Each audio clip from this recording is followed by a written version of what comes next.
আসসালামু আলাইকুম। প্রিয় দর্শক, আজকে খাবার খাওয়ানো নিয়ে ইসলামের বিষয়ে আলোচনা করা হবে। ইসলাম ছিল সুন্দর ধর্ম, ভালোবাসার ধর্ম।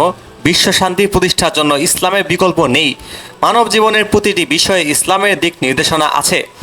যদি কেউ এই নির্দেশনা অনুযায়ী জীবন গঠন করে, তাহলে ব্যক্তিগত জীবন থেকে শুরু করে সমাজ, রাষ্ট্র, বিশ্বে শান্তি ফিরে আসবে।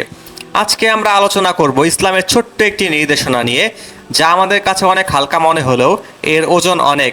রাসূল সাল্লাল্লাহু আলাইহি ওয়াসাল্লাম এই কাজটি ইসলামের অন্যতম উত্তম কাজ হিসেবে ঘোষণা দিয়েছেন। আব্দুল্লাহ ইবনে আমর রাদিয়াল্লাহু আনহু থেকে বর্ণিত, জৈনিক ব্যক্তি আল্লাহ রাসূল সাল্লাল্লাহু আলাইহি ওয়াসাল্লামকে জিজ্ঞেস করলো, ইসলামে কোন জিনিসটি উত্তম? তিনি বলেন, তুই খাদ্য খাওয়াবে ও চেনা অচেনা সবাইকে সালাম দেবে। বুখারী হাদিস নং 12।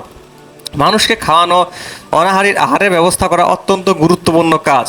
খাদ্য মানুষের মৌলিক অধিকারগুলোর একটি। এই কারণে ইসলাম ধর্মে মানুষকে খাবারের ব্যবস্থা করাকে উত্তম ইসলাম বলা হয়েছে। যারা আল্লাহর সন্তুষ্টির জন্য নিঃস্বার্থভাবে মানুষের কল্যাণে কাজ করে, তাদের খাবারের ব্যবস্থা করে, পবিত্র কোরআনে মহান আল্লাহ তাদের সুনাম করেছেন, তাদের জন্য উত্তম প্রতিদানের ঘোষণা দিয়েছেন। মহান আল্লাহ বলেন, নিশ্চয়ই সৎকর্মশীলরা পান করবে এমন পান পাত্র থেকে যার মিশ্রণ হবে কাফুর, এমন এক ঝর্ণা যা থেকে আল্লাহর বান্দারা পান করবে। তারা এটিকে যথাইচ্ছা প্রবাহিত করবে। তারা মানত পূর্ণ করে এবং সেদিনকে ভয় করে যার অকল্যাণ হবে সুবিস্তৃত। তারা খাদ্যের প্রতি আসক্তি থাকা সত্ত্বেও মিসকিন, এতিম ও বন্দিকে খাদ্য দান করে। তারা বলে, আমরা তো আল্লাহর সন্তুষ্টির উদ্দেশ্যে তোমাদের খাদ্য দান করি। আমরা তোমাদের থেকে কোনো প্রতিদান চাই না এবং কোনো শকরও না। আমরা আমাদের রবের পক্ষ থেকে এক ভয়ঙ্কর ভীতিপ্রদ দিবসের ভয় করি। সুতরাং সেই দিবসের অকল্যাণ থেকে আল্লাহ তাদের রক্ষা করলেন এবং তাদের প্রদান করবেন উজ্জ্বলতা ও উৎফুল্লতা। সূরা তাহর আয়াত 5 থেকে 11। উপরোক্ত আয়াতে মহান আল্লাহ মানুষকে খাওয়ানোর নীতিমালা বদলে দিয়েছেন। সেগুলো হলো: 1. মানুষকে খাওয়াতে হবে শুধু আল্লাহর সন্তুষ্টির জন্য। 2. এর বিনিময়ে কখনো তাদের কাছে কোনো প্রতিদানে আশা করা যাবে না। 3. এবং এই আশা করা যাবে না যে তারা আমার গুণগান গাইবে। 4. মানুষকে খাওয়ানোর ক্ষেত্রে পরিপূর্ণ তাকওয়া থাকতে হবে, আল্লাহ ভীতি থাকতে হবে, তবেই আল্লাহ উত্তম প্রতিদান দান করবেন। কিন্তু আমরা যদি মানুষকে সামান্য কিছু খাইয়ে খোঁটা দেওয়া আরম্ভ করি, তাদের থেকে বিভিন্ন সুবিধা নেওয়ার চেষ্টা করি, বা এটি ব্যবহার করে বিদেশি অর্থ বা কোনো সুযোগ সুবিধার আশা করি, তাহলে বুঝতে হবে এই ইবাদতকে শয়তান বানচাল করে দিতে সক্ষম হয়েছে। তাই সবসময় মানুষকে খাওয়ানোর পাশাপাশি এই বিষয়গুলোতে সতর্ক থাকতে হবে।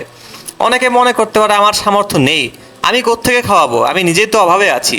তাদের উদ্দেশ্যে পবিত্র কোরআনে ইরশাদ হয়েছে, অথবা খাদ্য দান করা দুর্ভিক্ষর দিনে এতিম আত্মীয় স্বজনকে অথবা ধুলি মলিন মিসকিনকে, অতঃপর সে তাদের অন্তর্ভুক্ত হয়ে যায় যারা ঈমান এনেছে এবং পরস্পরকে উপদেশ দেয় ধৈর্য ধারণের, আর পরস্পরকে উপদেশ দেয় দয়া অনুগ্রহের। তারাই সৌভাগ্যবান। সূরা বালাদ আয়াত 14 থেকে 18। তাই হীনমন্যতায় না ভুগে নিজেদের সামর্থ্য অনুযায়ী মানুষের খাবারের ব্যবস্থা করা উচিত। হয়তো এই রসিলায় আল্লাহ আমাদের সামর্থ্য বাড়িয়ে দিতে পারেন। তাছাড়া উপার্জনে একটি নির্দিষ্ট অংশ যদি নিয়ম করে আল্লাহ রাস্তায় খরচ করা যায়, এর উপকারিতা খুব দ্রুতই টের পাওয়া যায়। এর মাধ্যমে উপার্জনে বরকত হয়। রাসূল সাল্লাল্লাহু আলাইহি ওয়াসাল্লাম মদিনায় গমনকে সর্বপ্রথম নির্দেশনাগুলো দিয়েছেন, তার মধ্যে একটি ছিল মানুষকে খাওয়ানো।